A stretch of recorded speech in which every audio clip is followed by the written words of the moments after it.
C'est officiel, Zhuzhong, le rover envoyé par la sonde spatiale chinoise Tianwen-1, a atterri dans la région d'Utopia Planitia sur Mars. Les Chinois sont donc très heureux et ils ont donc le droit de se féliciter car la mission est non seulement extraordinaire mais aussi très dure.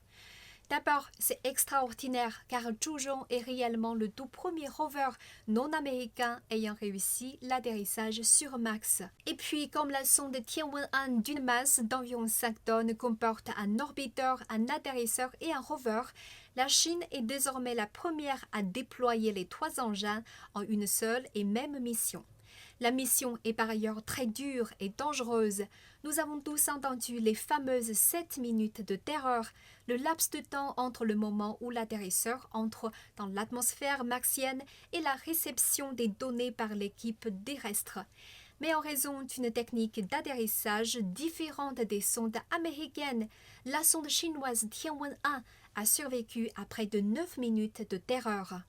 Pour déposer son rover en douceur sur Mars, la NASA avait opté il y a quelques mois pour un système de grue volante, alors que le module de descente chinois a utilisé les propulseurs pour ralentir sa descente.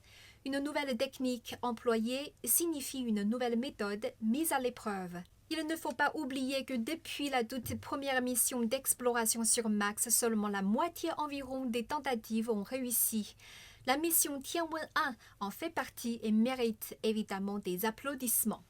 Pour maximiser les chances de réussite, le site d'atterrissage a été fixé dans la région d'Utopia Planitia ou la plaine d'Utopie, un large bassin où s'est déposé en 1976 l'atterrisseur Viking 2. Utopie signifie une société idéale sans défaut. Nous souhaitons donc que Zhuzhong puisse trouver une utopie dans l'espace pour l'humanité.